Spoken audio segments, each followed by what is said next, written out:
दोस्तों आपको घर वालों ने ये कहा कि बाजार जाओ और सामान लेकर आओ, तो सबसे पहला क्वेश्चन आपके माइंड में आएगा कि भाई क्या लेकर आए। तो पहला क्वेश्चन आपके माइंड में क्या आया कि क्या लेकर आना है। उसके बाद उन्होंने कहा कि जाओ और मिठाई लेकर आओ। अब आपके मन में एक और सवाल आएगा, यार मिठाई क्यों मंगवाई जा रही है? क्या घर में पार्टी होने वाली है? कोई खुशखबरी मिलने वाली है?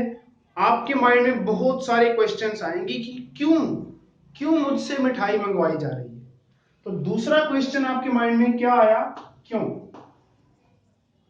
लेकिन इस क्यों का जवाब आपको बहुत ही देर के बाद पता चलेगा कि क्यों आपसे मिठाई मंगवाई जा रही है। उसके बाद जब आपको पता चल जाएगा कि आपको मिठाई लानी है और मिठाई क्यों लानी है, उसके बाद आप सोचेंगे कि मिठाई लाई कैसे जाए, साइकिल से, पैदल, बाइक से, कैसे कैसे यानी कि हाउ। तो ये आपने डिसाइड कर लिया कि बाइक से आप लेकर आएंगे। तो इस तरह से आपने काम को पूरा कर लिया।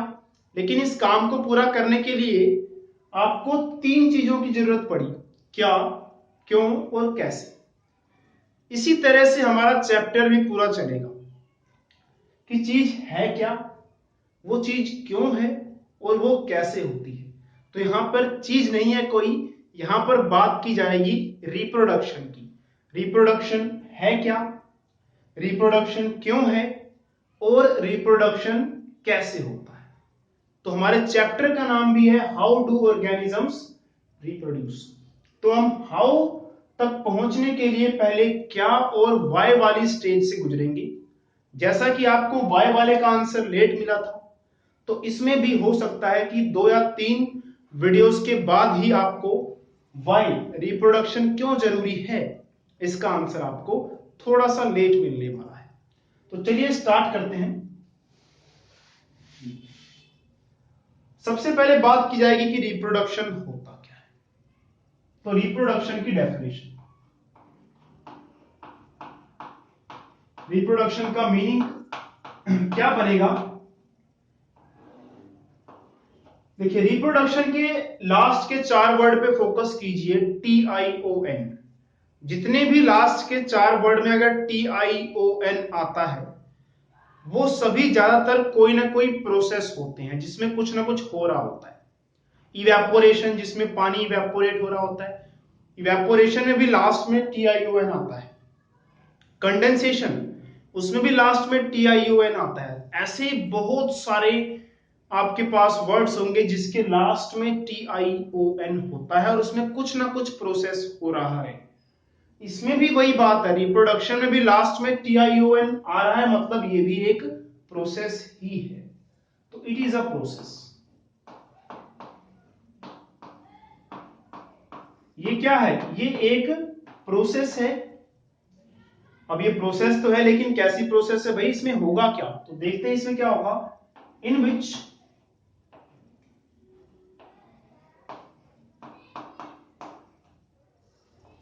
parent organisms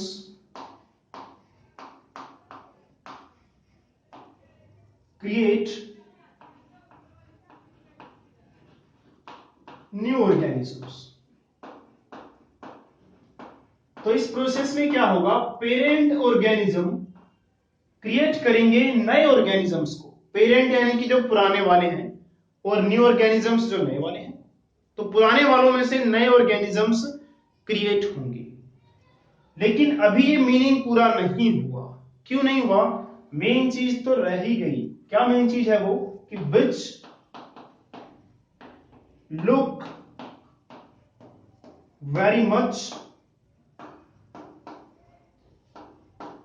like themselves। अब रिप्रोडक्शन का मतलब पूरा हुआ कि पेरेंट ऑर्गेनिज्म से नए ऑर्गेनिजम्स बनेंगे और जो नए ऑर्गेनिजम्स होंगे वो कैसे लुक करेंगे, कैसे दिखाई देंगे, वो अपने पेरेंट ऑर्गेनिज्म जैसे ही होंगे। अब आप सोच रहे होंगे कि ये जरूरी क्यों है कि जो नए वाले ऑर्गेनिज्म हैं वो पेरेंट ऑर्गेनिज्म जैसे ही हो। आप खुद ही सोचिए, एक हिरन है, अगर हिरन का बच्चा हिरन जैसे नहीं होगा, वो एक शेर के जैसे हो गया, तो हिरन भाई शेर को कैसे पालेगा पोसेगा? शेर को चाहिए मांस, हिरन भाई घास ही दे सकता है बस लाके उसको। तो हिरन के लिए उस शेर को पालना मुश्किल है, क्या पता बड़ा होकर वो शेर हिरन को खा जाए। चलिए मान भी लेते हैं कि नहीं खाएगा, लेकिन फिर भी सोचिए कि हिरन के लिए एक शेर को पालना मुश्किल होगा। हिरन हिरन जैसी चीज को पाल सकता है, उसको संभाल सकता है, उसकी देखभाल कर सकता है। तो इसीलिए पेरेंट ऑर्गेनिज्म से जब नया ऑर्गेनिज्म बनता है तो नया ऑर्गेनिज्म पेरेंट ऑर्गेनिज्म जैसा ही होना चाहिए, ताकि पेरेंट ऑर्गेनिज्म नए ऑर्गेनिज्म की देखभाल कर सके। तो एक पॉइंट ये निकल कर आता है कि it is necessary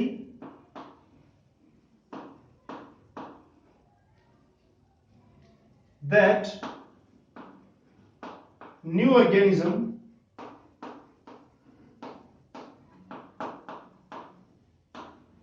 is similar to parent organism। समझ गए ना क्यों जरूरी है ये?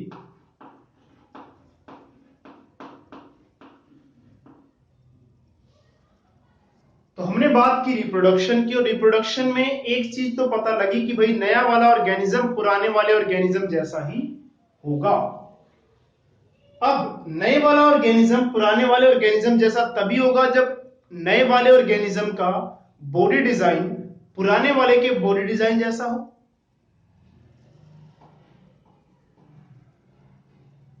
तो एक और पॉइंट ये बनेगा कि ऑर्गेनिजम्स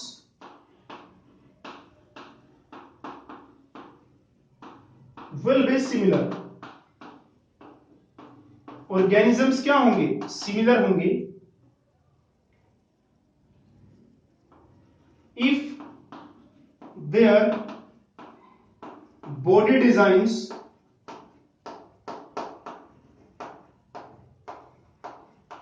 are similar।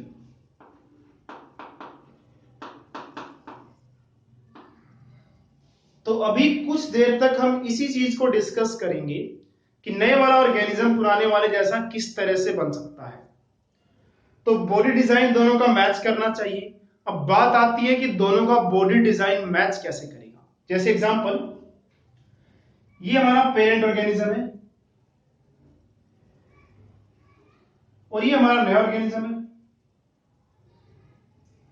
दोनों का बॉडी डिजाइन मैच करना चाहिए, लेकिन मैच क्यों करेगा और कैसे करेगा? तो मैच करने के लिए दोनों का ब्लूप्रिंट सेम होना चाहिए। अब ब्लूप्रिंट क्या चीज है? मान लेते हैं इसकी जो हड्डी है वो ऐसे है, प्लस की तरह, और इसकी हड्डी भी कैसी होनी चाहिए तब? प्लस की तरह। तो दोनों का ब्लूप्रिंट देखिए, ब्लूप्रिंट का मतलब जिसके अकॉर्डिंग चीज बनाई गई है वो होता है ब्लूप्रिंट। जैसे एग्जांपल, ताजमहल है, उसको देखकर एक और ताजमहल बना दिया जाए, तो जो पुराने वाला ताजमहल है वो एक ब्लूप्रिंट का काम करेगा। तो यहां पर भी देखिए, अगर इसका ब्लूप्रिंट प्लस की तरह है तो इसका बॉडी डिजाइन ऐसे प्लस की तरह बन गया। तो नए वाला जीव भी प्लस की तरफ, नए वाला ऑर्गेनिज्म भी प्लस की तरह तभी दिखाई देगा जब उसका ब्लूप्रिंट भी कैसा हो? प्लस की तरह हो। तो ऑर्गेनिजम्स को एक जैसा होने के लिए उनका ब्लूप्रिंट सेम होना जरूरी है। तो एक और पॉइंट बनता है हमारा, for organisms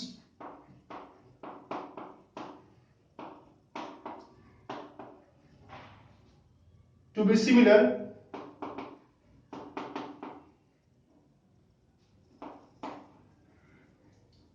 their blueprints should be similar।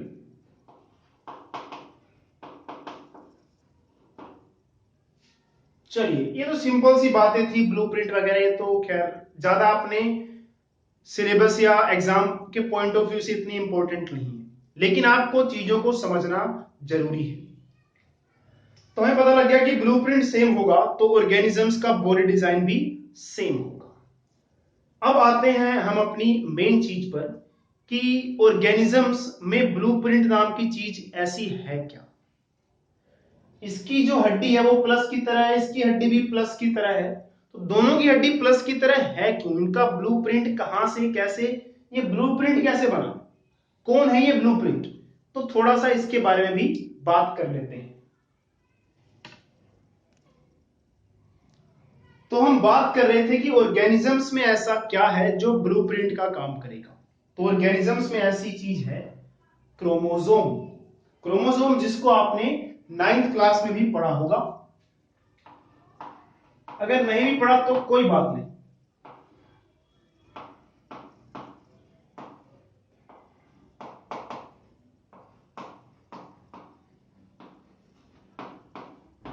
Chromosomes जो कि डीएनए की फॉर्म में होते हैं, या फिर ये कह सकते हैं क्रोमोसोम्स किससे बने हैं? डीएनए से बने हैं।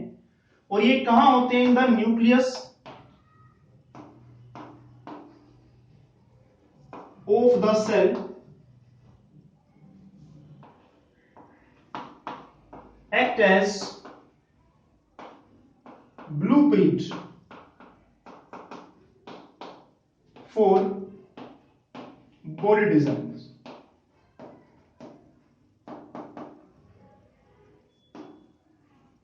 तो अब बात समझ में आई हमारे कि भाई हिरन का बच्चा हिरन की तरह क्यों दिखता है, हाथी का बच्चा हाथी की तरह क्यों दिखता है?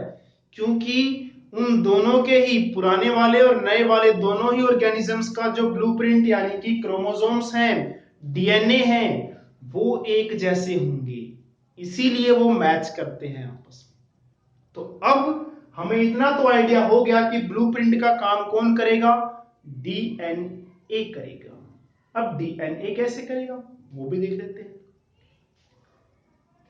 देखिए, न्यूक्लियस, न्यूक्लियस के अंदर होते हैं क्रोमोसोम्स। तो क्रोमोसोम्स किससे बने हैं? डीएनए से। अब डीएनए क्या है?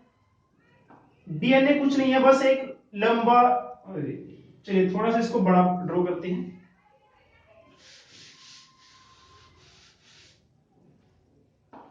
ये हो गया हमारा सेल, ये हो गया न्यूक्लियस, और न्यूक्लियस के अंदर है डीएनए। ये जो आप डबल स्ट्रैंड वाली चीज देख रही हैं, ये है DNA.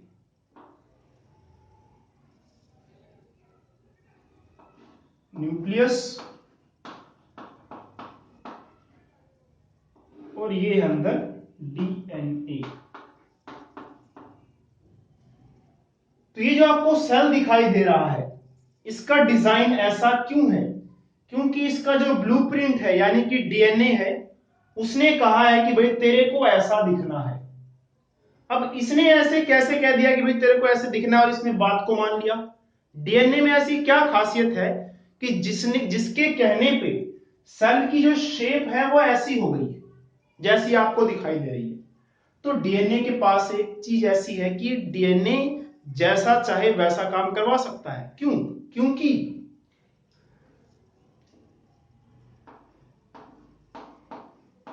DNA is the information source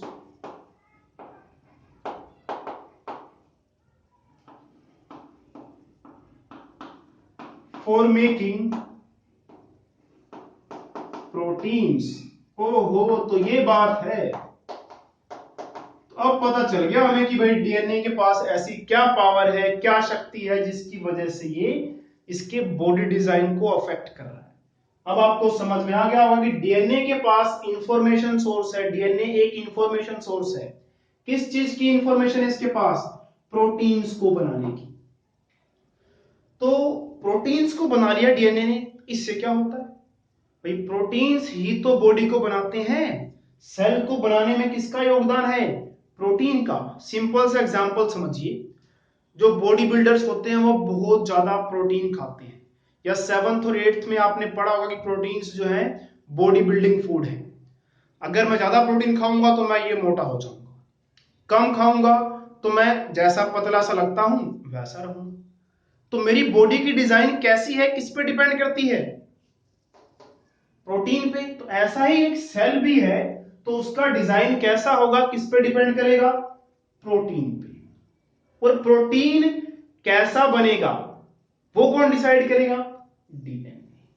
तो अब आप समझ गए हैं कि डीएनए प्रोटीन को बनाएगा और प्रोटीन से सेल का डिजाइन तैयार, यानी कि डीएनए जैसा कहेगा वैसा प्रोटीन बनेगा और वैसा ही बॉडी डिजाइन भी बनेगा। तो यहां से हमें पता लग गया कि डीएनए जो है ब्लूप्रिंट का काम करेगा। तो प्रोटीन्स जो बनेंगे, जो कि डीएनए बनाएगा, वो प्रोटीन्स क्या हैं? वो बिल्डिंग ब्लॉक्स हैं।